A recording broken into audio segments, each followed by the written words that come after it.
हम लोग श्रीमद् भागवतम के तीसरे स्कंद के 12वें अध्याय के 23 से 25वें श्लोक को पढ़ेंगे। दो बात बड़ी इंटरेस्टिंग है। एक व्यक्ति इस्कॉन के ही डिवोटी है, नाम तो कुछ दासवस था, तो कमेंट किए कि किसी भागवत के प्रवचन पे कमेंट किए, प्रभु जी ये सब बातें तो हमको पता है, कुछ स्टोरी सुनाइए ताकि नए जो मतलब माता जी लोग हैं वो सोए नहीं और नए लोग समझ पाएँ। कमेंट तो हमको अच्छा नहीं लगा कि वैष्णव अपराध नहीं लेना। हमने कहा वैष्णव अपराध क्या लेंगे, ये भागवत के प्रति अपराध हो रहा है। मैं वो तो सब प्रवचन सुनेंगे नहीं सुनेंगे हमको नहीं पता। भागवत बोली किसको गई है जरा बताइए? परीक्षित महाराज को। वो तो खाना पीना छोड़कर, सोना छोड़कर भागवत सुन रहे हैं और खाली किससे कहानी सुनने में रुचि नहीं रख रहे हैं। प्रभुपाद जी समझाते हैं कि अगर आपने एम फार्मा किया, इसमें कुछ थीसिस भी लिखा होता ना, कितने थे उनके, माइक दीजिए, कितने थे टीचर, कितने स्टूडेंट थे आपके गाइड के अंडर में? 2 और ही 2। आवाज नहीं आ रही है, इज इट फॉर एवरीवन? बाकी लोगों की आवाज आ रही है? नहीं, आपको तो आ ही रही है, लेकिन इधर जूम के ऊपर आ रही है ना सबको। अच्छा, तो बताइए 2 लोग। अब आपके गाइड जो है वो कहे कि भाई चलो चलो भाई सब्जी मार्केट में कितने लोग हैं उनको लेके आओ। अभी एम फार्मा किए ना, आपके गाइड के कितने, आप साथ में तो नहीं किए थे? अच्छा ठीक है, तो कितने लोग थे आपके अंडर में? 4। अरे साइंटिस्ट प्रभु, महावीर प्रभु, आपके संग कितने लोग साइंटिस्ट थे? 6। फायदा क्या आपके साइंटिस्ट का? एम फार्मा करने का फायदा है कि जो 4 ही लोग हैं। तो ये प्रभुपाद जी बोलते हैं कि अगर कोई विद्या को धारण करने वाले कम लोग हैं तो क्या उससे विद्या का महत्व कम हो जाता है? क्या आपके जो टीचर थे वो कहें चलो कुछ किस्सा कहानी सुनाए कि कोई माता जी जगी रहे? तो उस व्यक्ति का अप्रिसिएशन पॉइंट ही भागवतम का बहुत कम है। You can't speak. जिस व्यक्ति ने कमेंट किया कि प्रभु जी कोई किससे कहानी सुनाई है, कहानी तो स्वयं सुखदेव गोस्वामी सुना रहे हैं ना, और पहले ही बोल दिया गया है सूत गोस्वामी को, यदि कृष्ण कथोदयम, उसी कथा को बताइए जिससे कृष्ण कथा का उदय होता है। तो मैं क्या एंटरटेनमेंट के लिए यहाँ पे बैठा हूँ? क्या सोच रहे थे, हमको समझ में नहीं आया। मैंने उनको समझाने का प्रयास किया कि देखिए Shrimad Bhagavatam is not for our entertainment, it is for Krishna's pleasure. बातें वह होनी चाहिए से भगवान प्रसन्न हो, और उसको जब कोई जीव सुनेगा तो उसको प्रसन्नता अपने आप होगी। लेकिन जीवों को मजाक मतलब मजा देने के लिए भागवतम नहीं है। आनंद देने वाली है उन लोगों को जो भगवान के प्रेमी हैं, जो भगवान की बात सुनने के लिए है ना। अब मान लीजिए सृष्टि के बारे में बात कर रहा हूं कि भाई एक थे महाविष्णु वो तो एक ही है, और उन्होंने दृष्टिपात किया, वो एक था प्रधान और प्रधान पे जब दृष्टि किया उन्होंने तो उससे एक निकला महत्व। तो ऐसे कहानी सुनाऊंगा और क्या सुना सकता हूँ। अब सरप्राइज की एक ऐसा, मतलब इसको कोई डिवोटी बोल रहे थे, बट सरप्राइजिंग इज दैट कि भागवत का पर्पस ही नहीं समझ पाए। जो वेदांत सूत्र पे टीका है वो ऐसे किसी अरे गहरे को समझ में आ जाएगी। तो मेन पॉइंट है एक एक श्लोक को, ये मैंने को समझाया कि देखिए इस पूरी कथा का, और आप सब लोग भी सुनिएगा, इस कथा को जो हम सीरीज कर रहे हैं उसका एकमात्र प्रयोजन है, और वो प्रयोजन है प्रभुपाद जी के प्रथम स्कंद के तात्पर्य के आखिरी सेक्शंस में। वो कहते हैं कि जो बहुत गंभीर छात्र हैं भागवतम के, वे आचार्यों की कमेंट्रीज को भी पढ़ेंगे और अधिक अर्थ का आस्वादन करेंगे। That is my life mission so to speak in speaking Bhagavatam. कि आप भी देखना कितने सुंदर सुंदर अर्थ निकल रहे हैं, इसमें निकाले गए हैं 4 आचार्यों की तरह। एंड जो लोग इसके लिए योग्य हैं, जो नाम जप कर रहे हैं, जो CD प्लेयर की अवस्था को प्राप्त हो गए हैं, अब CD प्लेयर को मैं भी समझाता हूँ इसका क्या तात्पर्य, वो है व्यक्ति इस कथा को सुनने के योग्य हैं। There has to be some serious desire to understand it. अब CD प्लेयर क्या कहते हैं, महाराज बड़ा सुंदर बात बोले। परम पूज्य वृंदावन चंद महाराज समझा रहे हैं कि भाई देखो CD में बहुत सारी कथा भरी होती है कि नहीं, लेकिन जब तक CD प्लेयर में डालते नहीं है तब तक आवाज़ नहीं आती। ऐसे ही वक्ता को चाहे कितना भी ज्ञान हो, लेकिन अगर श्रोता नहीं है जो उसको अप्रिशिएट कर सके, जो समझ सके, तो वह अब कुछ नहीं बोल पाएगा। बड़ा सुंदर बात है, क्या नहीं बोल पाएगा? कुछ भी नहीं बोल पाएगा। मैं ट्रेन में भी था, मैं और स्थानों में भी था, हम तो वहाँ भागवत नहीं बोल पा रहे हैं। और जस्ट कितना सुंदर देखने, the incapacity of a able speaker to not speak anything. एक समर्थ वक्ता का कुछ भी ना बोल पाने का असामर्थ्य, क्योंकि श्रोताओं का भाव, श्रोता तो बहुत सारे होते हैं, सब कान होने से श्रोता ना होता है। भागवत को अप्रिशिएट करने का सामर्थ्य होना चाहिए। जैसे मैं महाराज बता रहे थे कि अभी हम लोग यमराज के बारे में बोल रहे हैं, तो कि यमराज कौन? अब किसी को यही ना पता हो कि यमराज कौन, अजामिल कौन, तो उसको तो कथा सुनाने में दिक्कत आएगी ना। सो ये मैं बोल रहा हूँ तो मेरा भी भाग्य है कि भक्त यहाँ पे मुझे रोज मिल जाते हैं, सुनना चाहते हैं, एंड दे अप्रिशिएट। चलिए हम लोग आगे पढ़ते हैं। यहाँ पे ब्रह्मा जी की सृष्टि के बारे में सुन रहे हैं। तो वह 10 पुत्रों को जन्म दिए, क्योंकि वृद्ध 5 लोग गड़बड़ कर दिए 4 लोग पैदा ही नहीं कुछ किए, और शिव जी ने तांडव करवा दिया। तो वह सारा जो डिस्को हुआ था रुद्र के पुत्रों के द्वारा, वो टू मच उसको ब्रह्मा जी देख करके शंका करके कि भैया ये सृष्टि का समय है कि संहार का समय है ना।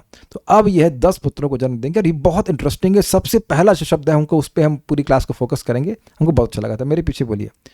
उत्संगा नारदो जज्ञे दक्षो अंगुष्ठात् स्वयंभुवः। उत्संगा नारदो जज्ञे दक्षो अंगुष्ठात् स्वयंभुवः। प्राणाद् वसिष्ठ संजातो भृगस्त्वचि कृतात् क्रतुः। प्राणाद् वसिष्ठः संजातो भृगस्त्वचि करात् क्रतुः। पुलहो नाभितो जज्ञे पुलस्यः कर्णयोर् ऋषिः। पुलहो नाभितो जज्ञे पुलस्यः कर्णयोर् ऋषिः। अंगिरा मुखतोक्ष्णोत्रीर् मरीचिर्मनसो भव। अंगिरा मुखतोक्ष्णोत्रीर् मरीचिर्मनसो भवत्। बस केवल नाम है उसका। नारद ब्रह्मा के शरीर के सर्वोच्च अंग मस्तिष्क से उत्पन्न पुत्र हैं। वशिष्ठ उनकी श्वास से, दक्ष अंगूठे से, भृगु उनके स्पर्श से तथा क्रतु उनके हाथ से उत्पन्न हुए। पुलस्य ब्रह्मा के कानों से, अंगिरा मुख से, अत्रि आंखों से, मरीचि मन से तथा पुलह नाभि से उत्पन्न हुए। ओके, स्वयंभुव यानी ब्रह्मा जी के उत्संगात आध्यात्मिक चिंतन से, स्पिरिचुअल कॉन्टेम्पलेशन। ये तो आप लोग बिल्कुल आसानी से समझ रहे होंगे कि हम लोग बहुत सारा चिंतन करते हैं। इस समय कौन सा चिंतन कर रहे हैं? इस समय कर रहे हैं आध्यात्मिक चिंतन। नहीं तो दिन भर प्राय कैसे प्रश्न होते हैं, चावल आए कि नहीं, दाल आए कि नहीं, आटा, ये सब बातें होती रहती हैं। तो इसमें कोई आध्यात्मिक चिंतन नहीं होता है। तो यहाँ बैठ करके जब आप सोचते हैं, मतलब आप भगवान के बारे में कुछ तत्व विचार कर रहे होते, उससे कहते हैं आध्यात्मिक चिंतन। अर्थात बहुत ही गंभीर आध्यात्मिक चिंतन था ब्रह्मा जी का। उससे नारद जज्ञे, नारद का जन्म हुआ। अंगुष्ठात दक्षा, अंगूठे से दक्ष का। प्राणात वशिष्ठ संजाता, प्राण से वशिष्ठ का प्राकट हुआ, हवा से। जो हवा छोड़ रहे होंगे या ले रहे होंगे, जो भी है, अरे छोड़ रहे होंगे, लेने से तो नहीं होगा, हवा से छोड़ रहे हैं, तो उससे वशिष्ठ का जन्म हुआ। त्वची भृगु, त्वचा से भृगु का जन्म हुआ। करात क्रतु, करात मतलब हाथ से क्रतु का। पुलोह नाभित जज्ञे, पुलह का जन्म नाभि प्रदेश से हुआ। पुलस ऋषि कर्णयो यानी पुलस का दोनों कानों से। और मुख था अंगिरा, मुख से अंगिरा ऋषि का जन्म हुआ। मैं समझ रहा हूँ सारे ब्राह्मण जन्म हुए। यस, ब्राह्मण है। तो आप लोग कौन से वंशज में हैं? कुछ ब्राह्मण परिवार के लोग। आप लोग कौन से वंश से हैं? आपका गोत्र क्या है? भारद्वाज। भारद्वाज कहाँ से आते हैं? नहीं पता, मुझे भी नहीं पता। आपका? कपिल। इधर आप में से कोई है भाई इसमें गोत्र में? कहीं ना कहीं तो होंगे जो ब्राह्मण कुल में जन्म है, वो उनमें से, इन्हीं ब्राह्मणों से कहीं से होंगे। ठीक है, पता नहीं हो, कोई बात नहीं। अक्षः, नेत्रों से अत्रि का, और मनसः मरीचि भवत, मन से मरीचि का जन्म हुआ। सिंपल है, सारा दर्शनी देखते हैं। उत्संगात का अर्थ है प्रीति के स्थान से अथवा उत्कृष्ट संग के द्वारा, अर्थात साधु संग से। मन में ब्रह्मा जी के अत्यंत प्रीति, प्रसन्नता, प्रेम था, भगवत प्रेम उमड़ रहा अगर कह लीजिए था। तो उस मतलब वहां से प्रकट हुए नारद जी। ये इसलिए कह रहे आध्यात्मिक चिंतन से। दूसरा अर्थ है उत्संगात का मतलब हुआ है उत्कृष्ट संग से। तो उत्कृष्ट संग क्या है इस जगत में? आप कहोगे साधु संग। तो साधु संग उत्कृष्ट संग क्यों है? देखिए, किसी भी संगत में या तो हम लोग तमोगुण, या तो रजगुण, या सतोगुण का संग करेंगे। अग्रीड? और उसमें मिलावट होगी, क्योंकि कोई भी चीज शुद्ध नहीं हो सकती है। साधु संग में हम लोग शुद्ध सत्व का संगत करते हैं। क्यों होता है ऐसा? साधु संग में भगवान की बात होती है। भगवान की बात ना हो तो वह साधु संग नहीं है। ये इंपॉर्टेंट पॉइंट है। साधु दिख रहा हो, लेकिन वह साधु संग नहीं दे रहा है अगर हम भगवान की बात नहीं सुन रहे। It is very important. We are in devotee association, but what are we doing in devotee association? Is it not? भक्त संगत में रहकर भी व्यक्ति क्या साधु संग कर रहा है? तो साधु संग मतलब अच्छा संग, अर्थात भगवान की बात होनी चाहिए। आप कहेंगे ये सब बातें क्यों बोले? तो बहुत सिंपल है, जब हम भक्तों के संग होते हैं तो भगवान की ही बात करते हैं ना।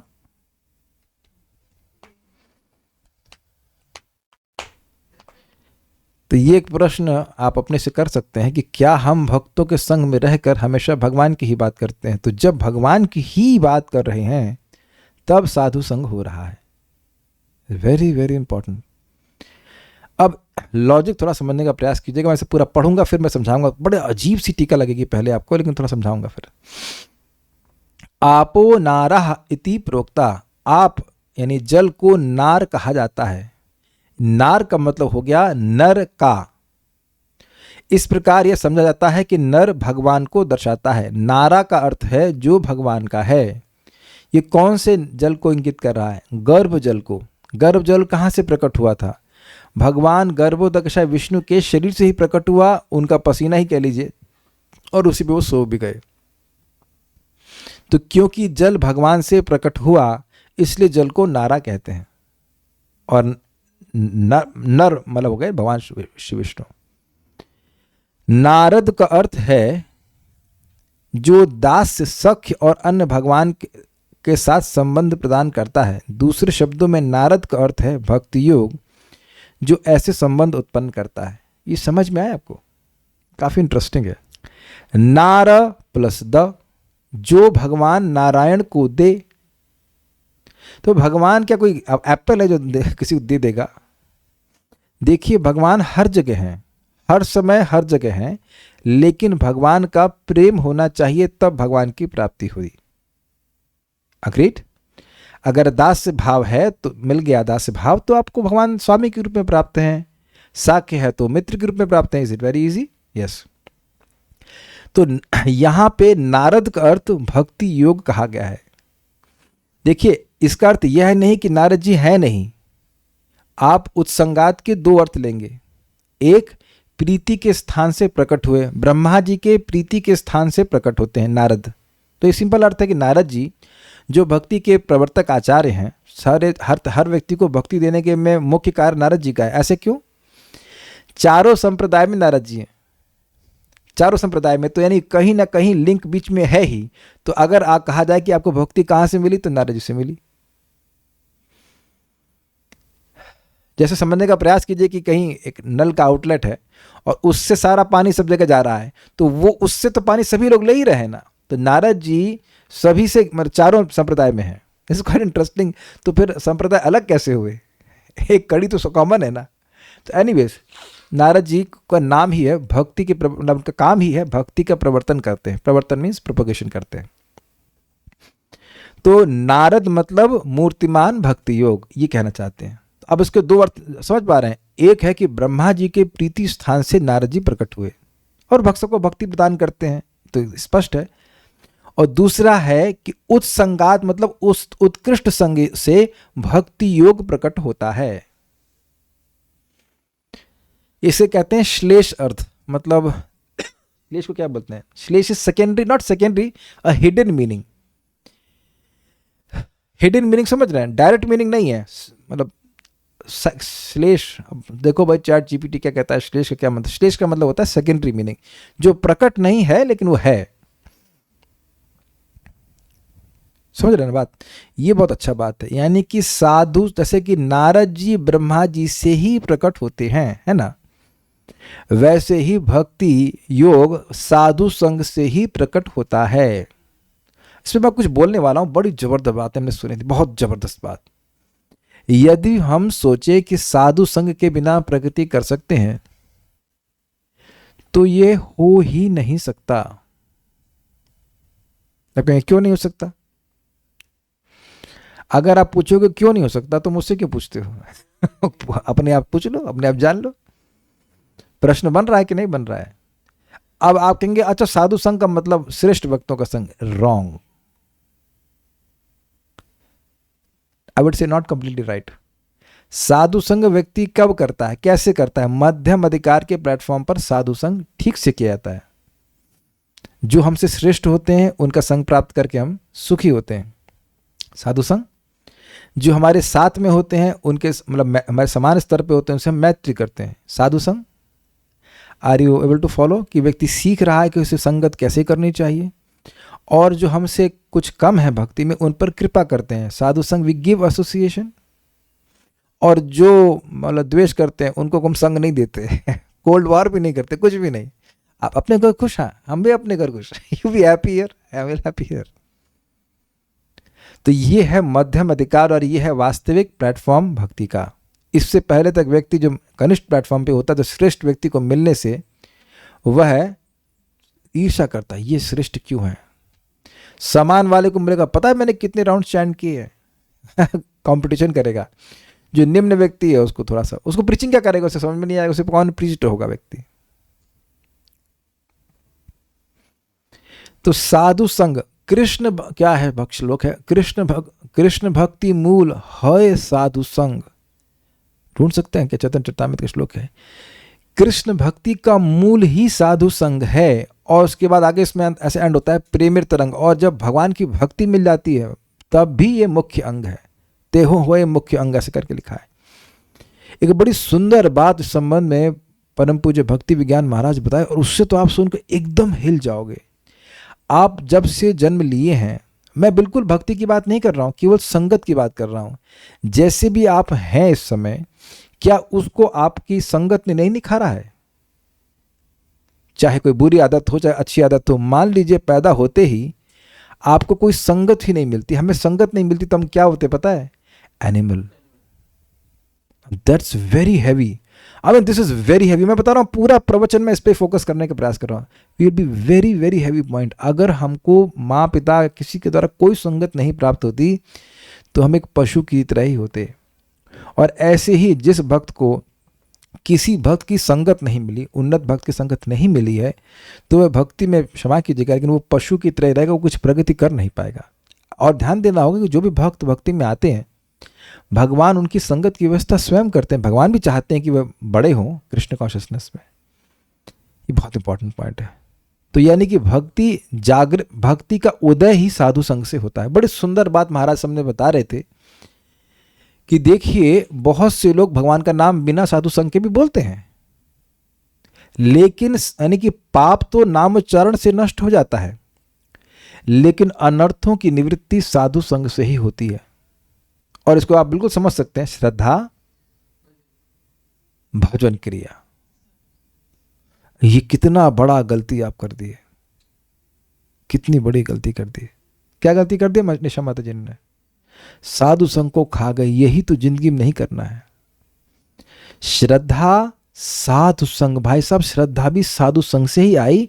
और ये जो श्रद्धा है, इसमें व्यक्ति प्लान बना करके भक्तों की संगत कर रहा है। अब मैं उस क्रम को नहीं समझा रहा हूं, लेकिन श्रद्धा के पहले भी अनजाने में साधु संग कर लेता है व्यक्ति। ये मुझे बताना जरूरी पड़ रहा है। देखिए, कोई व्यक्ति धाम में आया और उसने अनजाने में कथा सुन ली, तो उस टाइम उसकी कोई श्रद्धा नहीं होती है, लेकिन उसको अच्छा लग गया, तो अब वो दोबारा कथा को सुनने के लिए आएगा, तो वो आयोजन बना के आ रहा, तो इसलिए उसे कहेंगे श्रद्धा। उससे पहले जो थी वो थी सताम कृपा।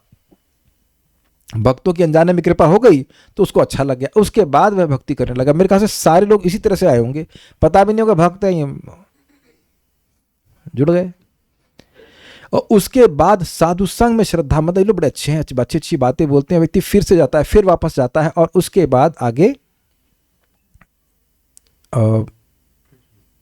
भजन क्रिया। ये आप नोट कर लीजिए। प्रश्न और आएगा कि क्या प्रमाण है कि आपने साधु संग किया है? ये नोट करिएगा, इसे नोट वर्दी पॉइंट। किसी को पता है कि साधु संग किया है, तो क्या प्रमाण है कि साधु संग किया है? ओके, हम लोग कल वैद्य के पास गए थे। क्या प्रमाण है कि मैं वैद्य के पास गया था? आप बताओ। दवा खा रहे हैं आज। दवा खा रहा हूं, परहेज कर रहा हूं, एक नियमित जीवन जी रहा हूं। तो नोट कर लीजिए इस पॉइंट को। If you have associated with a proper sadhu, there will be a regulation in your life. बात बहुत सिंपल है, very profound, very very profound.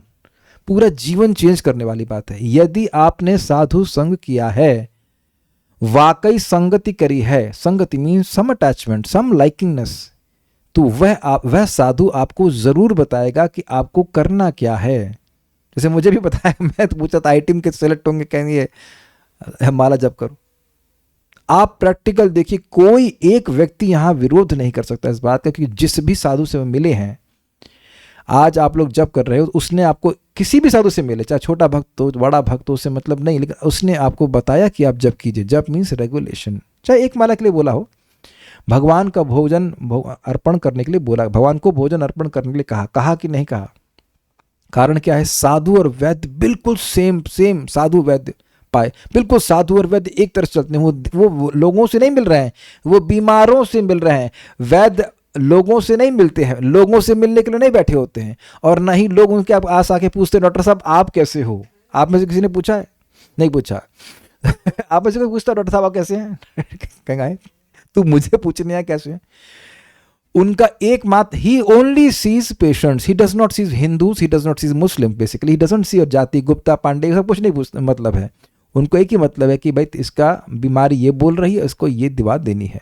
हमारे से फायदा है, हमारे संग मतलब हम सभी लोगों से फायदा ये है कि बीमारी पता है, अविद्या। This has to be noted कि जिस कोई भी साधु, अगर हम भक्त संग कर रहे हैं, भक्त संग कर रहे हैं, तुम भक्त संग कर रहे हो तो सुबह उठते हो, एटलीस्ट कुछ उठने की इंक्लिनेशन है, जब कर रहे हो तो एक नेचुरल, एक पक्का साधु आपको ये बताएगा कि आपको क्या करना है, अभिधेय के बारे में बताएगा, वो ट्रेन करेगा, वो हेल्प करेगा या करेगी कि आप जप कीजिए, भक्ति कीजिए। अगर ये बात हो रही है तो आप साधु संग कर रहे हैं, क्योंकि हम अपने मन से कुछ नहीं बोल रहे हैं। श्रद्धा, साधु संग एंड देन भजन क्रिया। Got it? अब देख रहे हैं, उसी बात को मैं थोड़ा घुमा कर बता रहा हूं तो और क्लियर हो रहा ना। भजन क्रिया के बारे में साधु संग हो, साधु लोग बताते ही हैं, वो संग देते ही है, ताकि लोगों को समझ में आए कि भजन क्रिया कैसी होगी। और भजन क्रिया किसके पहले, किसके बाद आई? साधु संग, नाम के बाद नहीं आई। क्योंकि ऐसा नहीं कि आपको रास्ते में कोई व्यक्ति मिल जाएगा, बोल देगा हरे कृष्णा, और वह अब भजन क्रिया करने लग गया। Do you agree? है ना? वो राधे राधे श्याम बोलेगा तो फिर पान खाना शुरू करेगा, बीड़ी पीना शुरू करेगा, उसकी भजन क्रिया शुरू नहीं हुई है। अग्रीड? ठीक है, कुछ सुकृत बन रहा है, लेकिन भजन क्रिया उसने साधु संग किया ही नहीं है। तो अब जब भजन क्रिया होगी तो उसके बाद क्या होगा? अनर्थ निवृत्ति। ये बात है। तो उम्मीद है कि आप समझ गए होंगे। कुछ भक्त लोग कुछ कहते हैं तो मैं देख लेता हूं।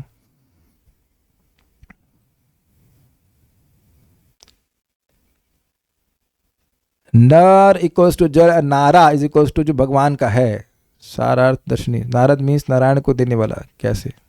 नारायण, नार मतलब नारायण, क्या दिक्कत है?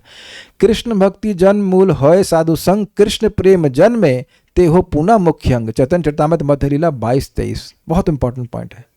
कृष्ण भक्त का 22-83 है ना। कृष्ण भक्ति का जन्म का मूल ही है साधु संग, और जब भगवान का प्रेम मिल जाता है तब भी ये मुख्य अंग होता है। अर्थात भक्ति में हमेशा हमें कृष्ण भक्त संग की जरूरत होती है।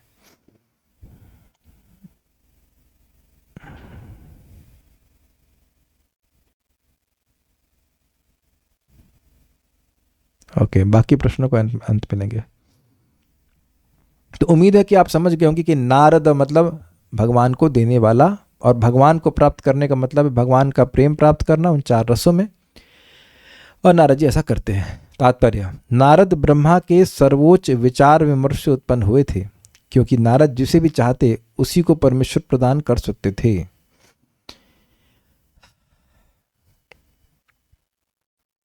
पूरा पढ़ के समझाऊंगा। पूर्ण पुरुषोत्तम भगवान को कितने भी वैदिक ज्ञान के द्वारा या कितनी भी तपस्या के द्वारा अनुभव नहीं किया जा सकता, किंतु नारद जैसा शुद्ध भगवत भक्त अपनी सदिच्छा द्वारा परमेश्वर प्रदान करा सकता है।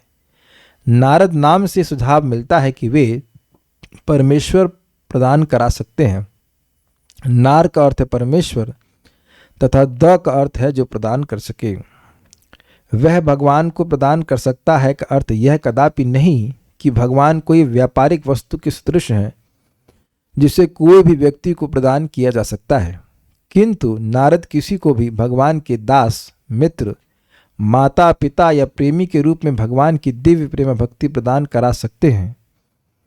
जैसी भी इच्छा कोई व्यक्ति अपने दिव्य भगवत प्रेम के कारण कर सके। दूसरे शब्दों में एकमात्र नारद ही ऐसे हैं जो भक्ति योग का मार्ग प्रदान कर सकते हैं, जो कि परमेश्वर की प्राप्ति के लिए सर्वोच्च योगिक साधन है। तो इस कुछ तात्पर्य को थोड़ा समझना होगा। पहली बात, सर्वोच्च विचार विमर्श क्या है? भगवत चिंतन, तो स्पष्ट है।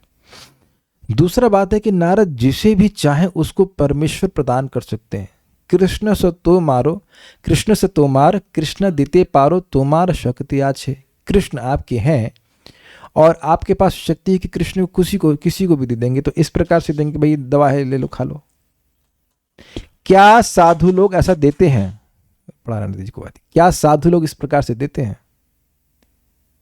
क्या साधु लोग इस प्रकार से देते हैं? नहीं देते ऐसे। वो हमको एक पथ देते हैं जिसके द्वारा भगवान की प्राप्ति होती है, और उनको भी ऐसे ही प्राप्ति हुई है। नारद जी कैसे प्राप्त हुआ? भक्ति वेदांत शब्द आया है वहां पे। भक्ति वेदांत तो स्वयं मिले, वह उनके बताए गए मार्ग के अनुसार चले और उनकी सेवा करी, उनके अनुसार भजन किया, उच्चिष्ट खाया, जो उनका जीवन है वह जीवन यापन किए, वो मेहनत किए भगवान की भक्ति में। वैकुंठ के पार्षद अजामिल को भगवान नारायण का लोक दिए कि नहीं दिए? दिए, लेकिन क्या उठा कर सीधे ले चल दिए? नहीं, उनको योग्य बनाने का मार्ग बताए। I think this very clear. तो कभी कभी लोग सोचते हैं गुरु जी ऐसे कोई एप्पल खिला देंगे और हाथ से कुछ लाइट निकल जाएगी और ब्लेसिंग दे दीजिए। हमको कभी कभी कोई भक्त उसका बर्थडे होता है तो कहते हैं प्रभु जी ब्लेसिंग दीजिए।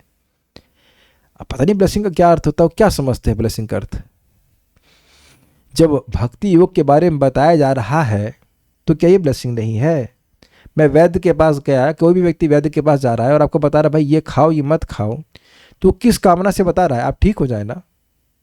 नहीं सरकार ब्लेसिंग दीजिए।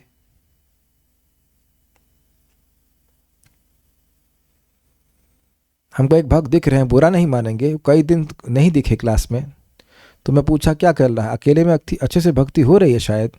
तो मेरा शायद वो समझ नहीं पाए थे, मैं टॉन्ट मार रहा था कि क्या अकेले में रह के भक्ति अच्छी हो रही है? तो कहते हैं हाँ मैं 16 माला कर रहा हूँ। फिर मैं चुप हो गया, हमने कहा शायद फिर उस भक्त संग में आना नहीं चाहते लगता है। उन्होंने कहा ठीक है ओके। देखिए मेरा समझने का, मेरे पॉइंट समझने का प्रयास कीजिए। मैं यह नहीं कह रहा हूँ कि आप इसी क्लास में आइए, लेकिन आप क्लास में जरूर आइए। You should be associating with some devotee every day. Does that make sense to everyone here? आप हम लोग साथ में आके पढ़ रहे हैं, अगर मान लीजिए आप यहां नहीं पढ़ रहे हैं तो कुछ तो पढ़िए। समझ में आ रहा है? नहीं समझ में आ रहा है? कुछ और कृष्ण भावना के बारे में नहीं पढ़ रहे हैं तो फिर कुछ और संगत में तो निश्चित जा रहे हैं। ना ही कश्चित चरणोपि जात तिष्ठत अकर्मकृत। दैट, इतना विवेक तो होना चाहिए ना सबको। क्या अकेले लोग पीएचडी किए हैं यहाँ पे? कोई है किसी की दम कि मैं गाइड के बिना और किसी को इंस्टीट्यूशन के बिना पीएचडी कर लूँ या एम फार्मा कर लूँ? कहीं तो अकेले कुछ कर नहीं पाते। अकेले केवल हैं हम लोग तो बाथरूम में है, बाकी जगह तो एसोसिएशन चाहिए होता है ना। Try to understand Maya is more powerful than what we think. She is much more powerful beyond what we think.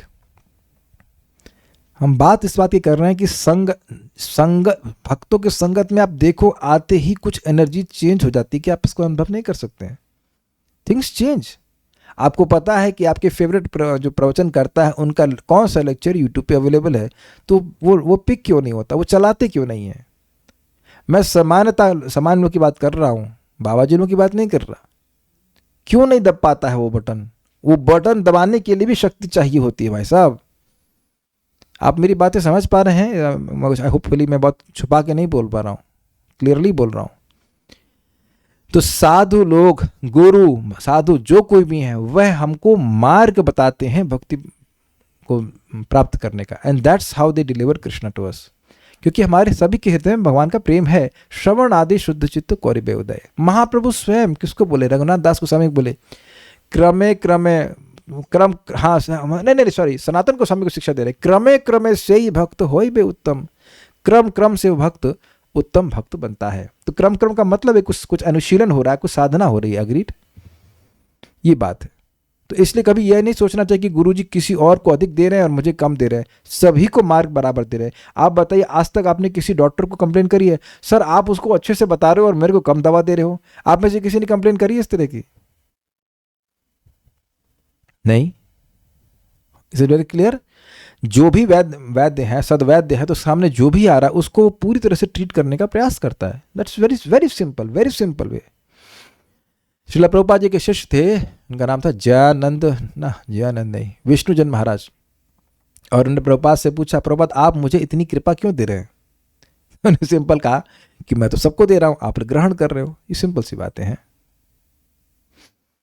अब दूसरी बात यहाँ पे कही गई कि वैदिक ज्ञान के द्वारा भगवान की प्राप्ति नहीं हो सकती। तो फिर अरे, तो भगवान तो गीता में कहते हैं वेदेश सर्वेर अहम अभिवेद्यो, फिर कहते हैं तपस्या के द्वारा अनुभव नहीं किया सकता। और अभी नारद जी कह रहे थे, क्षमा कीजिए, ब्रह्मा जी पिछले श्लोकों में कह रहे हैं कि तपस्या के द्वारा तो भगवान भी मिल जाते हैं।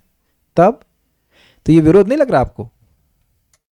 वेद के द्वारा भगवान समझे जाते हैं और तपस्या के द्वारा भगवान का अनुभव होता है, ब्रह्मा जी स्वयं किए हैं। तो अब ये क्यों कह रहे हैं प्रभुपाद जी कि तपस्या के द्वारा अनुभव नहीं होता है?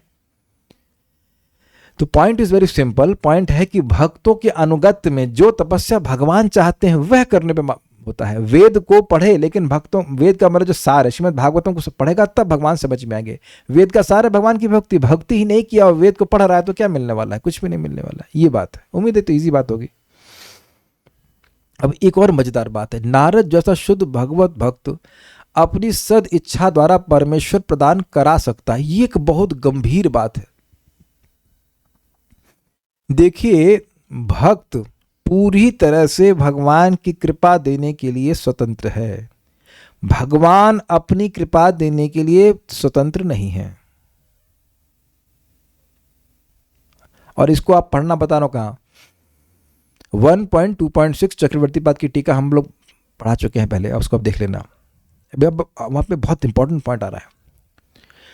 वासुदेवे भगवती ना ना ना ना ना सवय पुंसाम परो धर्मो ये तो भक्तिर अधोक्षजे अहेतु की अप्रतिहता ये नात्मा सुप्रसिद्धि। तो बताया कि भाई वह धर्म, और भाई बैठ जाए आराम से, हरि बोल। क्या स्विमिंग करने आए हैं आप? आज कुछ किसी दूसरे घर में आए हैं, वही घर में आए हैं? वैसे बैठिए आप जैसे पहले बैठते हैं। तो जीव को सुख कैसे प्राप्त होगा? तो कह रहे हैं कि भाई वह धर्म करो जिसके द्वारा भगवान अधोक्षज में अहेतु की भक्ति जागृत हो जाए। तो वहां पे चक्रवर्ती पाद समझाते हैं कि देखिए, भक्ति अहेतुकी अर्थात भक्ति का एकमात्र कारण भक्ति है। तो अब अगर कोई कहे कि भगवान की कृपा भगवान की भक्ति का कारण है तो दिक्कत हो जाएगी। क्यों दिक्कत होगी? कि जगत में देख रहे हैं कि अगर भगवान की कृपा केवल एकमात्र भगवान की कृपा ही भक्ति का कारण है तो सब लोग क्यों नहीं भक्त बन रहे? तो फिर आपको कोई और कारण भी ढूंढना पड़ेगा ना। Is it okay? ये समझ में आ गया? ठीक है ना। अब कोई कहे कि भाई भक्तों का संगति भक्ति का कारक है, तो कहते हैं यह बात गलत नहीं है। क्यों? देखिए, मध्यम अधिकार में जो भक्त है वह जजमेंट तो नहीं कहना, डिस्क्रिमिनेशन करता है कि किसको प्रचार करना चाहिए कि किसको नहीं करना चाहिए। अब उसकी इतनी स्वतंत्रता है कि वह किसी को भी भक्ति दे सकता है। जैसे अब मैं पूछूं कि आप किस व्यक्ति को भगवान के बारे में नहीं बता सकते हो, तो आपका उत्तर होगा हम किसी को बता सकते हैं। कोई आपको रोका नहीं है। अगर कोई व्यक्ति महापापी हो और कदाचित आपके पास आए तो आप बता सकते हो कि आप हरे कृष्ण करो। कुछ अपनी स्वतंत्रता देख रहे हैं। कोई आपको रोक रहा है कि भक्ति का प्रचार ना करें, मौका ना दे अलग बात है, लेकिन अगर कोई मौका दे तो आपको कोई रोक रहा है। कोई भी व्यक्ति आ जाए कहे कि भाई हम भगवान के बारे में कुछ सुनना चाहते हैं, तो आप कुछ भगवान के बारे में बताएंगे कि नहीं कि कृष्ण भगवान है? Can someone stop you? जो यानी कि भगवान के बारे में बोलने में आपको कोई रोक नहीं सकता है, एक्सेप्ट आपके खुद स्वयं आप अपने को रोक दें तो। यानी कि भगवान के बारे में बोलना, अपना संग देने में कोई हेतु नहीं है एक्सेप्ट योर मर्सी। आपकी खुद की इच्छा लेगा ना, सद इच्छा लेगा। आपकी खुद की इच्छा होगी तो बोलोगे और नहीं तो नहीं बोलोगे। Point accepted. आपकी खुद की इच्छा होगी तो सामने वाले को बोलोगे, नहीं बोलेंगे। अब प्रश्न है कि खुद की इच्छा क्यों होगी? खुद की इच्छा होगी जब दया होगी, तो फिर दया क्यों होगी? दया इसलिए होगी जब भक्ति होगी। तो बेसिकली जो एक भक्त के हृदय में भक्ति है वो उसके हृदय में दया को मतलब प्रकट करती है, और उस दया की वजह से वह जीवों पे, अन्य जीवों पे दया करता है, उन्हें भगवान के बारे में बताता है। ये भी क्लियर है। तो देखा जाए तो इंटरेस्टिंग है, वह दया भी उस भक्त की खुद की नहीं है, वह भी भक्ति किया है इसलिए है, इसलिए भक्ति का कारण भक्ति ही है। भक्ति का कारण और कुछ नहीं, भक्ति इसलिए अहेतुक की जाती है। पता नहीं समझ में आया कि नहीं, आपने बहुत शॉर्ट में बताया और डिटेल में वहाँ समझाया था, लेकिन इतनी बात बता रहा हूँ कि आप और मैं सभी लोग पूरी तरह से स्वतंत्र हैं भगवान के बारे में किसी को भी बताने के लिए। भगवान इस प्रकार से नहीं है, इसीलिए तो भगवान श्रीमन चैतन्य महाप्रभु के रूप में आए हैं, भगवान कृष्ण आए हैं भक्त के रूप में। भक्त के रूप में किसी को भी दे सकते हैं। नाहम प्रकाश सर्वस्य योग माया समावृत, भगवान कह रहे ना कि मैं सबको प्रकाशित नहीं करता हूं, लेकिन भक्तों को जिसको जारे दे गोतारे कहो, कृष्ण उपदेश अंतर देख रहे हैं। वही कृष्ण कह रहे हैं कि नाम प्रकाश सर्वस्य योग माया समावृता, मैं सबको प्रकट नहीं करता, मैं योग माया से अपने को ढका रहता हूं। वही चैतन्य महाप्रभु के रूप में आके क्या कह रहे हैं, जारे दे गोतारे कहो, कृष्ण उपदेश, चाहे वो अब कैसा भी व्यक्ति हो उसे भगवान के बारे में बताइए। Can you see the difference? I hope it is clear. तो यानी कि नारद जैसा भक्त अपनी इच्छा से भक्ति प्रदान कर सकता है। एक और इसमें अर्थ है, देखिए कोई महान भक्त है, अब उसके सामने कोई व्यक्ति जाता है तो उसकी योग्यता की जरूरत नहीं है, उस व्यक्ति की इंक्लिनेशन हो भक्ति में, यह भी कोई जरूरी नहीं है। उस महान भक्त के मन में संकल्प आया उसकी दया की वजह से कि यह व्यक्ति फालतू में जगत में सड़ रहा है, काश ये भगवान की भक्ति कर रहा होता, तो उस संकल्प से भी सामने की वाले की भक्ति जागृत हो जाती है। महाराज इसको बड़ी सुंदर तरह से समझाते हैं कि देखिए कार होती है, तो कार में एक तरफ ड्राइविंग व्हील बोलते हैं, क्या बोलेंगे उसको, स्टीयरिंग होती है, लेकिन जो सिखाने वाली कारें होती है उसमें दोनों तरफ स्टीयरिंग होती है। तो एक तो है भाई हम खुद भक्ति करना चाहते तो भक्ति कंट्रोल हमारे पास है, और दूसरा है वैष्णव का आशीर्वाद, वो सामने जाने से आशीर्वाद मिल जाता है। परमाणु, महाराज कहते हैं परमाणु भक्ति का हो जाता है। जैसे आप जगत में देखते हैं किसी को जुकाम है तो उसके पास जाते हैं तो उसका इन्फेक्शन हमको लग जाता है। ये तो कोई कोविड में चल ही रहा था। हाँ, ये फायदा, इस कृष्ण कॉन्शियस फायदा ये है कि व्यक्ति ऑनलाइन भी इन्फेक्ट हो जाता है इसके कीटाणु ऐसे भी फैल जाते हैं। तो उम्मीद है कि आप समझ पाए होंगे, ये भक्ति का पथ इस प्रकार से जागृत कर देता है। जैसे कि आप देखिए कि नारद जी को प्रहलाद महाराज देखे नहीं थे, लेकिन केवल सुनने मात्र से वह उनके वो महाभागवत होकर के पैदा हुए। अमेजिंग। ओके, तो इसलिए कह रहे नारद नाम से सुझाव मिलता है कि वे परमेश्वर को प्रदान कर सकते हैं, अर्थात परमेश्वर को का पथ दे सकते हैं।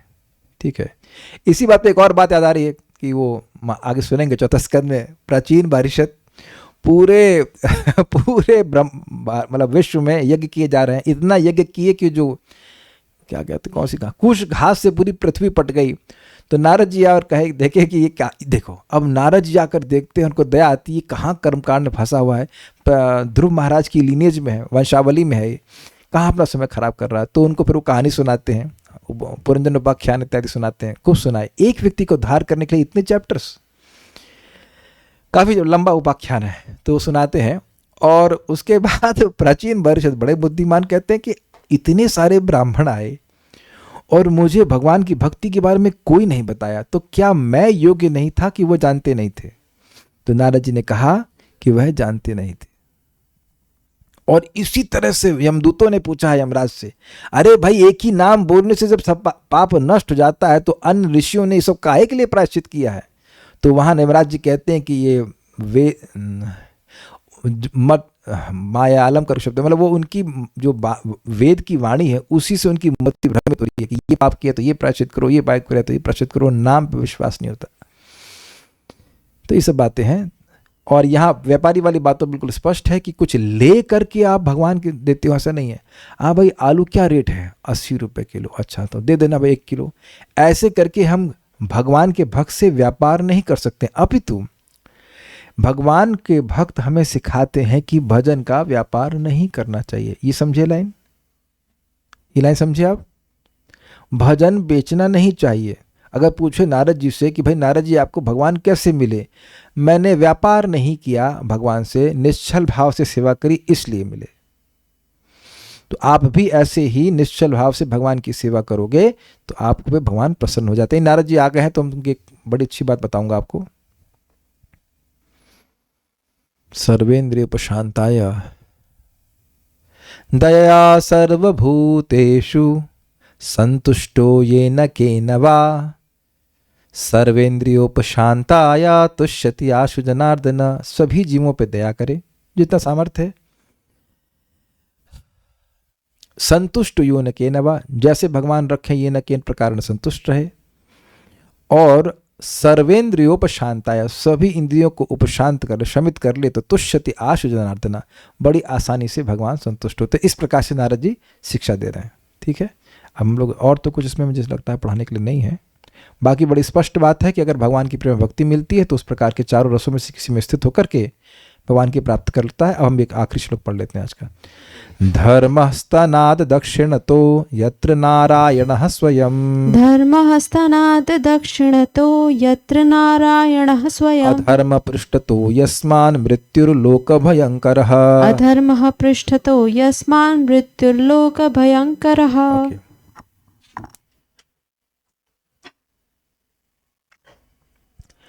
धर्म ब्रह्मा के वक्षस्थल से प्रकट हुआ जहां पर पूर्ण पुरुषोत्तम भगवान नारायण आसीन हैं, और अधर्म उनकी पीठ से प्रकट हुआ जहां जीव के लिए भयावह मृत्यु उत्पन्न होती है। दक्षिणतः स्तनात्, ब्रह्मा जी के दाहिने स्तन से यानी कि वक्षस्थल के दाहिने भाग से धर्म उत्पन्न हुआ, यत्र, जिस धर्म में स्वयं नारायण, साक्षात भगवान नारायण विद्यमान है। भाई ये क्या बात आ गई, ये क्या बात आ गई? धर्म में भगवान विद्यमान है। धर्म मतलब अपने कर्तव्य करना, और अपने कर्तव्य करना यज्ञ को जन्म देते हैं। यज्ञ ब्रह्माद भवो यज्ञ कर्म समुद्भवम, अन्नाद भवन्ति भूतानि, पर्जन्याद अन्न संभव, यज्ञाद भवति पर्जन्यो, यज्ञ कर्म समुद्भव। वेरी गुड, वेरी वाह, सब लोग स्कॉलर हो गए। अन्नाद भवन्ति भूना, अन्न से जीव होते हैं। कुछ लोग अन्न छोड़ना चाहते हैं, वेरी गुड लेकिन अन्न से जीवात्मा मतलब लोग सब्सिस्ट करते हैं और अन्न होते हैं। पर्जन्य से अर्थात बादल से, और बादल होते हैं यज्ञ से, और यज्ञ कहाँ से उत्पन्न होता है? अपने कर्तव्य करने से। तो कर्म कहाँ से उत्पन्न होता है? ब्रह्म से, यानी वेद से। तो इसके बाद वाला श्लोक क्या है? यज्ञ ब्रह्मोद्भवम विद्धि ब्रह्माक्षर समुद्भवम तस्मात् सर्वगतम ब्रह्म नित्य यज्ञ प्रतिष्ठितम। तो यज्ञ जो है वो ब्रह्म से अर्थात वेद से आए, ब्रह्म जो है अक्षर अर्थात भगवान से आए हैं। इसलिए जब यज्ञ किया जाता है तो भगवान वहाँ, जो भगवान हर जगह हैं, वह नित्य ही यज्ञ में रहते हैं। अब इसका क्या मतलब है? जो भगवान सब जगह रहते हैं वह नित्य ही यज्ञ में रहते हैं। कुछ लैंग्वेज अजीब सी है ना। तस्मात् सर्वगतम ब्रह्मन नित्य यज्ञ प्रतिष्ठितम, बड़ा सुंदर श्लोक है। इसलिए हर जगह रहने वाले भगवान ब्रह्म हमेशा यज्ञ में रहते हैं, क्योंकि यज्ञ वेद से आए हैं, वेद भगवान से आए हैं। तो बेसिकली कारण कार्य का संबंध है। जो कार्य है उसमें कारण विद्यमान रहता है। भगवान से वेद आए, वेद से यज्ञ आए, तो वेद यज्ञ में है और वेद में भगवान है। कुछ समझ में आ रहा है? अच्छा बताओ, कुछ नहीं आता कल्याण प्रभु आपको? कुकिंग, खिचड़ी तो आती है। हाँ, तो खिचड़ी में चावल रहता ही है कि नहीं रहता है? तो चावल और दाल खिचड़ी का कारण है, तो उस कार्य में चावल और दाल रहेंगे कि नहीं रहेंगे? खिचड़ी इफेक्ट है और चावल और दाल कारण है, तो कारण कार्य में रहेगा कि नहीं रहेगा? सिंपल सी बात है। तो भगवान से आए वेद और वेद से आया यज्ञ, यज्ञ मतलब धर्म। क्लियर है ना? तो धर्म का जब आदमी पालन कर रहा है तो वह अपनी इंद्रियों को संयमित करता है, भगवान की प्रसन्नता के लिए कार्य करता है। ये तो धर्म है ना भाई, धर्म तो और कुछ है नहीं। या और दूसरा अर्थ ले रहे, धर्म तो साक्षात भगवत प्रणीतम। धर्म मतलब भगवान की आज्ञा। तो भगवान की आज्ञा किस रूप में आ रही? वेद के रूप में, वेद के रूप में आ रही ना। तो अब भगवान अपनी आज्ञा में रहते हैं, ये बात कही जा रही है। जो भगवान ने हम लोग को कार्य करने के लिए कहा है, जब हम उसका पालन करते हैं तो भगवान उसमें रहते हैं, अर्थात भगवान का प्रोटेक्शन उसमें रहता है। और ये हमें याद दिला रहा है एक शब्द का, धर्म रक्षतः रक्षतः। जो धर्म की रक्षा करता है, धर्म उसकी रक्षा करता है। Is it okay? तो ये धर्म की रक्षा करता है। धर्म कैसे रक्षा करेगा? भगवान धर्म पे चलने वाले व्यक्ति की रक्षा करते हैं। ओके, ठीक है। अधर्म पृष्ठतः तथा उनके पृष्ठदेश अर्थात ब्रह्मा जी की पीठ से अधर्म उत्पन्न हुआ। यस्मात् लोक भयंकर मृत्यु, जिससे समस्त लोगों को भय प्रदान करने वाली मृत्यु उत्पन्न हुई। तो एक प्रश्न हो जाएगा, तो क्या धार्मिक लोग नहीं मरते हैं? क्या ये भक्त मरने वाले नहीं हैं? नहीं, जो व्यक्ति धार्मिक होता है उसको मृत्यु का भय क्रमशः कम होता जाता है। आप ये चेक करना, जब भी कोई पापी व्यक्ति होता है उसको भय होता है कि मरने के बाद मेरा क्या होगा। आप कहीं बहुत से लोगों को नहीं होता है, अंत में होने लगता है। हम नाम नहीं रख रहे हैं, कि मुसलमान राजा था और उसको मरते समय बहुत भय था कि मैंने इतने पाप किए, मेरा क्या होगा। जबकि वह एटलीस्ट उसके हिसाब से पाप का स्टैंडर्ड वो नहीं था जैसा कि वैदिक शास्त्र में बताया जाता है। ये होता ही है। ओके। सारादर्शनी, सर्वोच्च धर्म भक्ति योग और कर्म योग में निर्दिष्ट क्रियाओं से प्रकट होता है। ये समझ में आया आपको? देखिए, धर्म का एक और बड़ा शर्त रखा गया है। एक धर्म का अर्थ है set of rules and regulations. धर्म का मतलब ये है कि हमें क्या करना है। स्त्री धर्म, राजधर्म, पुरुष धर्म, इज इट ओके? तो अब वह सर्वोच्च धर्म भक्ति योग में क्यों प्रकट होता है? सवय पुंसाम परो धर्मो यतो भक्ति रधोक्षजे अहेतुकी अप्रतिहता ये नाथ नासु प्रसिद्धि। भक्ति योग के धर्म अर्थात क्रियाओं का पालन करने से व्यक्ति के हृदय से वासनाओं का नाश हो जाता है। समझ रहे हैं? बिल्कुल स्पष्ट है। अब वासनाओं का नाश होगा तो वासनाओं का हेतु बना के भजन नहीं करेगा। I think is very very simple. भाई भक्ति कर रहा है तो पैसे कमाने की इच्छा समाप्त होगी, तो पैसे के लिए भगवान का भजन नहीं करेगा, स्त्री के लिए भजन नहीं करेगा, यश के लिए भजन नहीं करेगा। Naturally he does not want those things. Vasudev Bhagwati भक्ति योग प्रयोजिता जनेति आशु वैराग्यम ज्ञानम चेयद है। तो क्लियर विज्ञान समझ में आ रहा है। चाहे व्यक्ति कैसी भी इच्छाओं से युक्त हो, वो नाम उच्चारण कर रहा है, भगवान का प्रसाद ग्रहण कर रहा है, भागवतम को सुन रहा है, तो क्रमशः उसका हृदय शुद्ध होता जाता है, बल्कि बहुत तेजी से होता है। तो उसको अपने आप ही अरुचि हो जाती है कि इन चीजों के लिए हम भगवान को क्यों का भजन क्यों करें।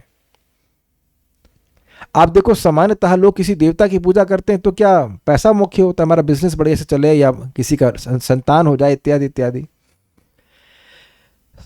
तो भगवान की भक्ति अगर कोई भौतिक इच्छा से भी कर रहा है, क्योंकि भगवान के संपर्क में आ रहा है, तो करते करते वो बहुत जल्दी शुद्ध हो जाएगा। भगवान स्वयं शुद्ध करेंगे और वो सब चीज़ों को नहीं चाहेगा। तो इसीलिए सर्वोच्च धर्म है, क्योंकि ये जीवात्मा को उसके रियल प्लेटफॉर्म अहेतु की भक्ति के प्लेटफॉर्म पे ले आता है। एक बात आप समझ लीजिए, अगर कोई धर्म बता रहा है और वह भगवान की सेवा में नहीं लेके जा रहा है तो वह चीटिंग हो रही है। Is it okay? कहीं से कोई गाइडेंस मिल रही है और उसका प्रयोजन भगवान की भक्ति नहीं है। I mean it can be for your health, लेकिन हेल्थ भी किस लिए? ताकि भगवान की भक्ति कर सकें, है कि नहीं?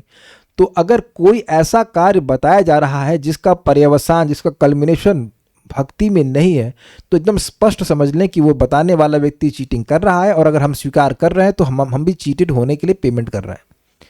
और बाद में नहीं रोना चाहिए कि हमारे साथ चीटिंग हुई, because we will be frustrated.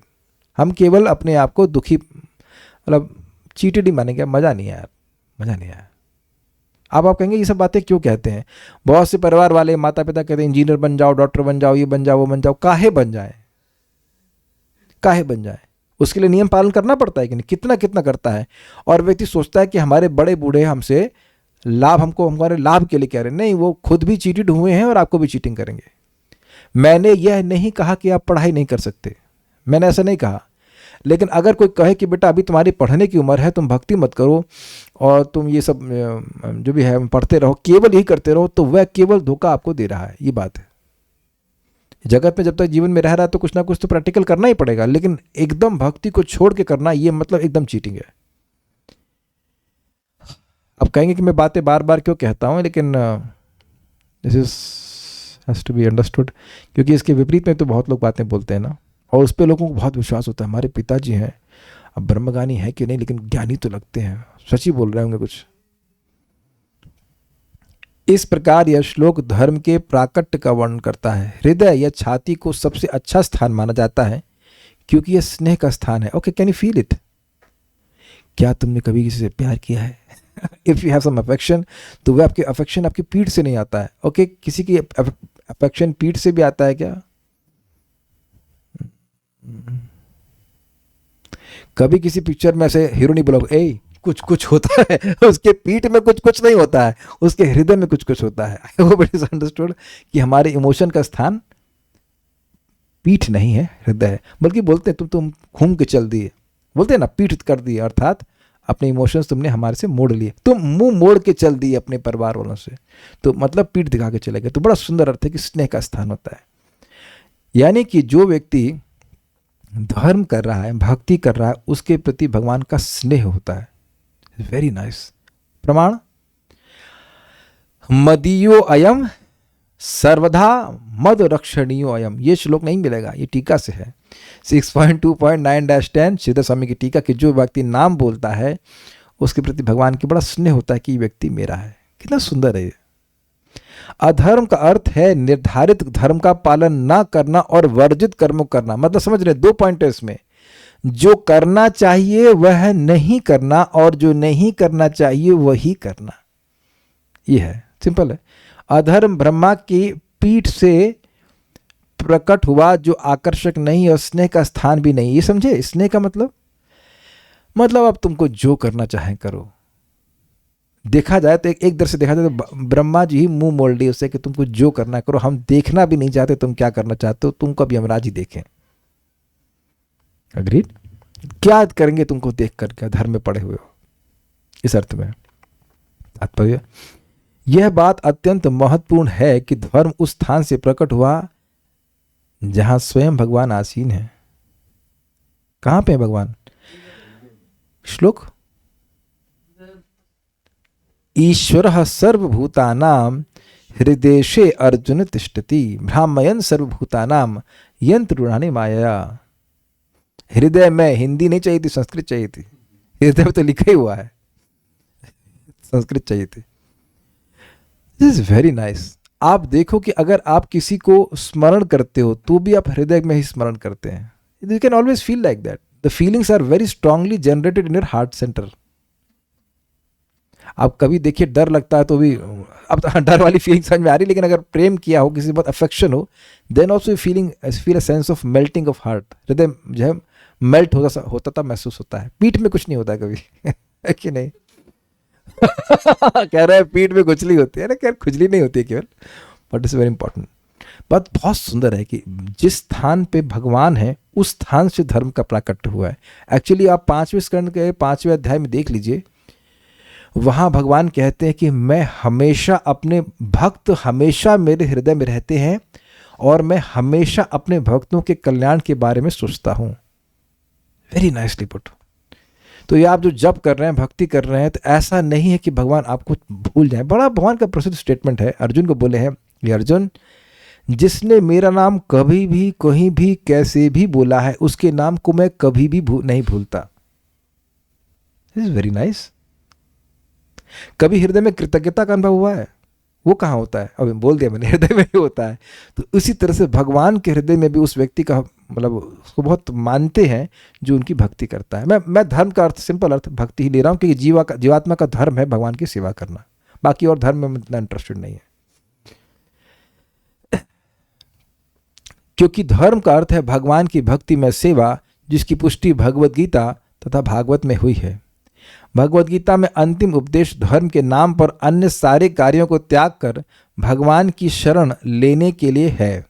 Shrimad Bhagavat में भी पुष्टि हुई है कि धर्म की सर्वोच्च सिद्धि वह है जो भक्ति अवरोधों से प्रेरित हुए बिना तथा बिना किसी प्रतिरोध के भगवत भक्ति तक ले जाए. अभी बोला था ये सवै पुंसाम परो धर्मो, वही वाला श्लोक है 1.2.6. धर्म अपने पूर्ण रूप में भगवत भक्ति है और अधर्म इसका विलोम है. विलोम मतलब अनुलोम विलोम, सॉरी अनुलोम विलोम, हाँ विलोमार्थक शब्द होता है, उसका अपोजिट है. हाँ, भगवान को भोग नहीं लगाएंगे, भगवान को प्रणाम करो नहीं करेंगे, तो जहाँ जो भक्ति में नहीं लगा दीजिए तो वह अधर्म है.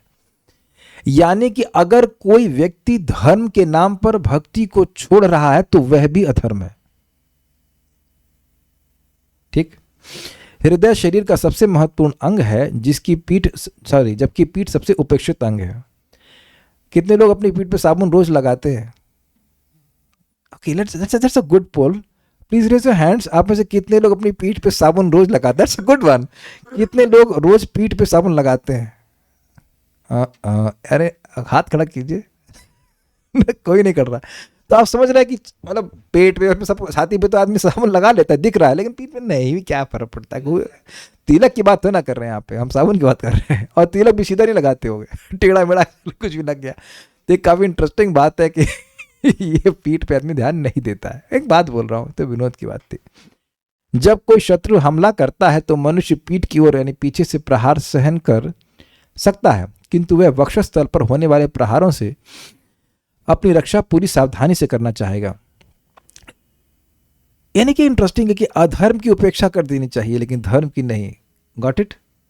यू कैन नेग्लेक्ट अधर्म। अधर्म नहीं हुआ तो कोई नुकसान नहीं हुआ, समझे? अरे यार, तुम डोमिनो का पिज्जा नहीं खाया यार, तुम लोग तो नहीं खाए तो कोई अच्छा ही हुआ ना। अब समझे आप? अरे यार, वो पिक्चर देखी जो अभी आई है नई हीरोइन की, तो ये अधर्म की उपेक्षा कर रहे हैं। आप ये बताइए, आप लोग अधर्म की उपेक्षा कर रहे हैं कि नहीं कर रहे हैं? हमको मुझे बात याद आ रही है, आईआईटी में मैं मैस में बैठा था, वहाँ तो मैस में खाना पड़ता था। तो एक मेरा मित्र, उसका नाम भी शोभित था, वो मतलब हम लोग मेरी बॉडी कायस्थ फैमिली से है, तो उसको बहुत बड़ा दुख हुआ। क्यों? अरे यार, तुम कायस्थ होकर के मांस छोड़ दिए। इतना बड़ा, मतलब हमने धर्म छोड़ दिया, इतना बड़ा पाप कर दिया, कायस्थ होकर के आपने मांस छोड़ दिया, मतलब इतने बड़े धर्म की उपेक्षा कर दिया आपने। कितना बड़ा गलत काम किया। तो अब देख रहे हैं कि लोग इस अधर्म को ही धर्म मान रहे हैं। तो अधर्म पीठ में है, तो अधर्म मतलब पीठ थोड़ी गंदी भी हो, अर्थात अधर्म को ठीक से पालन ना किया जाए, अर्थात अधर्म की उपेक्षा कर दी जाए तो बहुत अच्छा ही है, लेकिन धर्म की उपेक्षा नहीं करनी चाहिए। अमेजिंग हाउ अमेजिंग ना क्रेजी पीपल आर। मैं तो चेहरा देख रहा हूँ, क्या बोल रहा है भाई? ऐसा बोल रहा है कि बहुत बड़ा पाप हो गया कि आपने मांस छोड़ दिया। Very astonishing. एक जगह हम कार्यक्रम करने गए थे कॉलेज में, तो एक व्यक्ति आए, वो आके सुने, तो मुझे लग रहा है इनको प्रवचन अच्छा लग रहा है, तो बाद में वो कोर्ट केस कर दिए वहाँ के आयोजक पे, ये हमारे लड़कों को ब्राह्मण बना रहे हैं। तो ब्राह्मण बना रहे हैं, हरिनाम करा रहे हैं, तो कोई पाप करा रहे हैं? कितना अमेजिंग है। हाँ, डकैत तो ना बना रहे। इतना अमेजिंग है कि लोगों की बुद्धि कैसे चलती है। अधर्म कर रहा है तो बड़ा अच्छा है, और धर्म कर रहा है तो गलत है। तो ये अच्छा है कि वक्षस्थल को बचा के रखे, छाती को बचा के रखे। सभी प्रकार के अधर्म ब्रह्मा की पीठ से उत्पन्न होते हैं, जबकि असली धर्म या भगवत भक्ति नारायण के वासस्थान वक्षस्थल से उत्पन्न होती है। जो वस्तु भगवत भक्ति तक ना ली जा सके वह अधर्म है, और जो वस्तु भगवत भक्ति तक ली जाए वह धर्म कहलाती है। एक बात जरूर ध्यान रखना, धर्म मतलब नियम। तो आप जब कर रहे हैं तो इससे भक्ति बढ़ती है, सिंपल। भागवत आ रहे हैं, भक्ति बढ़ती है। तो ये नियम में बंधना मतलब भक्ति को बढ़ाना।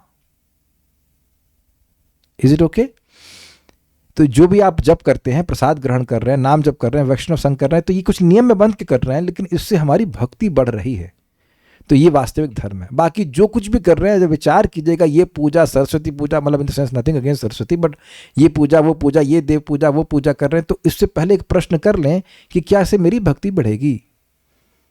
और अगर नहीं बढ़ेगी, देन इट इज डेफिनेटली अधर्म। ये निश्चित रूप से धर्म है। काफी रेवोल्यूशनरी कॉन्सेप्ट है। कुछ प्रश्न है भक्तों के, हम ले लेते हैं। एक बहुत लंबा प्रश्न किए थे वो। A little question. As you said, Narad मुनि got birth from the forehead of Shri Brahma ji. मतलब आपने कहा, मैंने नहीं कहा, भागवत में लिखा है कि ब्रह्मा जी के माथे से नारद जी प्रकट हुए। ऐसा तो मैंने नहीं कहा। मस्तिष्क आप उसको ऐसे ग्रहण कर रहे हैं, बेसिकली चिंतन से प्रकट हुए। वो खाली अनुप्रपात अनुवाद करके इसे बता दे रहे हैं। आपने उसको फिजिकली मत लीजिए कि यहाँ माथे से प्रकट हुए। माथे से तो इधर ध्रुव प्रदेश से तो शिव जी प्रकट हुए थे, उनके चिंतन से प्रकट हुए, पहले समझ लीजिए, ठीक है। श्रीमद् भागवतम में हमने सुना है कि पिछले जन्म में Narad ji along with mother serve sadhus due to which he got birth as Narad Muni. तो देखिए, पिछले जन्म में, पिछले कल्प में वह एक दासी पुत्र थे और वैष्णवों की सेवा की, तो वह नारद बन गए, और नारद जी के रूप में वह ब्रह्मा जी से प्रकट होते हैं। वो ब्रह्मपुत्र कह सकते हैं, ब्रह्मा जी के पुत्र हैं, क्योंकि वह ना मतलब भगवान ब्रह्मा जी के द्वारा प्रकट हो रहे हैं, लेकिन कॉन्स्टिट्यूशनली वो भगवान के सेवक ही हैं। ठीक है। भगवद गीता हम जानते हैं soul never takes birth and dies. तो आपका प्रश्न मुझे कुछ समझ में नहीं आया। भगवान के नित्य पार्षद तो प्रकट हो ही सकते हैं, तब is it not Krishna judgement to awaken bhakti in a person? हाँ, वो भी ठीक है। कह रहे हैं कि क्या भगवान की व्यवस्था नहीं है कि किसी व्यक्ति को भक्ति प्राप्त हो? जी हाँ, भगवान की व्यवस्था है, लेकिन डायरेक्ट नहीं करते भगवान स्वयं प्रकट होकर के नहीं करते हैं, वो उसे वैष्णवों की संगति प्रदान करते हैं। ये बिल्कुल आप सही कह रहे हैं। गुरु कृष्ण प्रसादे पाए भक्ति लता बीज, ब्रह्मांड भ्रमिते कोनो भाग्यवान जीव, गुरु कृष्ण प्रसादे पाए भक्ति लता बीज। भगवान सीधे हस्तक्षेप नहीं करते हैं, वह वैष्णवों के द्वारा कृपा करते हैं। भगवान का स्वभाव ही है कि वे अपने क्या कहते हैं, वेंडर्स बोलते हैं, एजेंट्स के द्वारा ही कृपा करते हैं। समझ में आया ना बात? ये बात है। नारद जी भगवान के पार्षद हैं तो वो जीव तत्व हैं। हाँ, तब आप लोग प्रश्न करेंगे तो उस प्रश्न में हम प्रश्न कर देंगे। हाँ, जीव तत्व है। तब ये कौन सा श्लोक है भगवान कहे अर्जुन से? अब श्लोक संस्कृत का मुझे याद नहीं, लेकिन ये आदि पुराण में है। महाराज जी कोट करते हैं कई बार। सचिनंदन महाराज अपनी बुक है उनकी एक, ब्रोकन वर्ड्स ऐसे कुछ नहीं बुक नाम क्या है, एकदम नाम ही भूल रहा। एक तो भुर्जन प्रभु की बुक थी और दूसरा सचिनंदन महाराज की पुस्तक थी, लिविंग नेम। यस, उस पुस्तक के अंत में मैंने पढ़ा था ये। तो कोट दिए थे मुझे, नाम कोटेशन तो नहीं दिए हैं, लेकिन है ऐसा श्लोक। अच्छा, ये पूछ रहे हैं भगवान के हृदय में वह व्यक्ति रहता है जो उनका नाम लिया है, ऐसा कुछ बताया था आपने? देखिए, पहली बार समझिए, ये हमने पहली बार नहीं बताया है, ये हमने कई बार बताया है। आज आपको ढूंढना पड़ेगा। ढूंढ के बताओ, नंबर बता रहा हूँ, ढूंढ के बताओ, एड्रेस बता रहा हूँ, श्लोक का ढूंढ लेना। 6 लिखो, लिख नहीं रही हो, लिखो 6.2.9-10 नाम व्याहरणम विष्णु एतद तद विषयामति, एतद यस तद विषयामति। ये इसका आखिरी भाग है और इसको पढ़ लीजिएगा। उसका अनुवाद प्रभुपाद बिल्कुल स्पष्ट लिखे हैं कि जब कोई व्यक्ति नाम बोलता है तो भगवान कहते हैं कि भगवान के अंदर भाव आ जाता है कि ये व्यक्ति मेरा है और इसकी रक्षा मुझे करनी है। तो ये भाव कहाँ आता है बेटा? आपके हृदय में आता है ना। और क्लियर आपको जानना है हृदय वाली बात, तो 5वें स्कंद का 5वां अध्याय है, उसको ढूंढ लीजिएगा, उसमें हार्ड सर्च कीजिएगा, 5.5 उसमें ढूंढ लेना। मतलब आफ्टर 15-20 श्लोक के बाद आता है वो। नित्य ही भक्त मेरे हृदय में रहते हैं, उनका कल्याण में सोचता ही रहता हूँ। और बाकी 9वें स्कंद में आता है साधु नाम हृदयेश्वम। क्या श्लोक, ऐसे शब्द है उसमें। वहाँ भगवान विष्णु कहते हैं दुर्वासा मुनि को कि मैं साधुओं के हृदय में रहता हूँ और साधु मेरे हृदय में रहते हैं। मद अन्यत तेरा जानंती नान्यत तेभ्यो मनागपि, वो मेरे अलावा कुछ और नहीं जानते और मैं भी उनके अलावा और कुछ नहीं जानता हूँ। तो इस प्रकार से भक्त भगवान के हृदय में रहते हैं। और तो कोई प्रश्न यहाँ पे है नहीं। तो अब देखिए, धर्म की बात तो बहुत हो गई। कल अधर्म के बारे में पढ़ेंगे कि अधर्म कैसे प्रकट होगा, तो उसके लिए भी आइएगा क्योंकि ये भी जानना जरूरी कि धर्म कैसे प्रकट होता है ना, कि हमारे जीवन में धर्म न प्रकट हो जाए। This is also needed. So will stop here now. Shrimad Bhagavatam की जय, श्रील प्रभुपाद की जय, निताय गौर प्रेमानंदे।